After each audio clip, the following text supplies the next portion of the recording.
All right, one of the things that we focus on in our office is the 7 pillars of health. The first pillar in our office is the neuroendocrine pillar.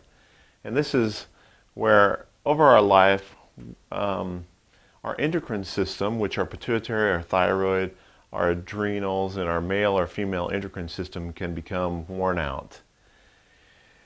And this is where we look at areas that would balance and to strengthen a person energetically.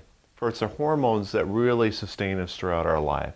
And endocrine pillar number 1 is where the repair happens in the body. And the repair is directed by the endocrine system. So this is pillar number 1. Pillar number 2 is glycemic management. And this is where we modify a person's diet to improve blood sugar regulation. And blood sugar is a really big deal in our society. The incidence of diabetes is off the chart, and so we look at things that will decrease the sugar burden and by balancing blood sugar. Because as we're getting older, all of our hormones are going down except for 2 hormones, and that's insulin and cortisol. And so by reducing the insulin and cortisol levels, by managing blood sugar, we can decrease the amount of inflammation and stress that is put on the body. We do that primarily through eating protein 3 times a day, removing starches out of our diet, and eating many of fruits and vegetables. Our third pillar of health is the pH bioterrain. Now, pH is a really hot issue in our society. pH can be influenced by stress. It can be influenced by sickness or illness. It can be influenced by mineral supplementation. But when we have pH dysregulation, we have problems with intensity, inflammation, and anxiety. Well, this is very prevalent in our society. So we can affect this by your diet. We can affect it by minerals. We can reduce it by reducing the stress in your diet. We use pH strips to regulate this through oral pH and through urinary pH. Now, this is a natural means of reducing stress in the body. And as you increase your pH, your available oxygen usage goes way up, and the ability of pathogenic organisms to live in the body decreases when you increase the pH.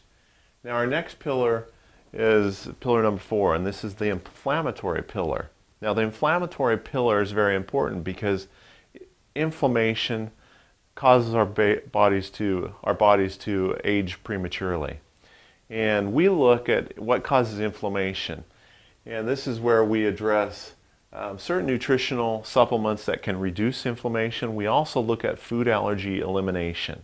For as we age, we all have certain sensitivities. We eliminate those, or we identify the food allergies involved, and we have techniques to desensitize, but we also have food allergy elimination. And by eliminating these specific allergens from our diet, we can decrease the inflammation in our body. The next step is an immune pillar number 5.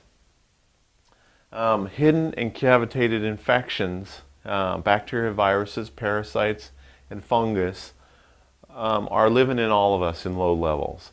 We believe that if we can reduce these levels in our body, then we can reduce the stress and inflammation. And we can lower our chances for getting chronic disease, autoimmune diseases, cancer. And we find that if we reduce the immune burden, then the immune system is freed up to handle other things. The next pillar is pillar number 6, and this is circulation. Circulation is an issue that happens to us. Problems happen to us as we get up in our 40s and 50s.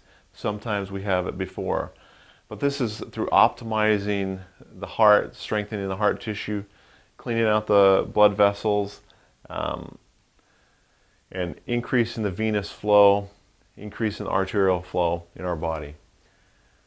The last pillar of health is digestive potency, to help us digest our food at optimal rates. As we age, our hydrochloric acid, our digestive juices will decrease over time.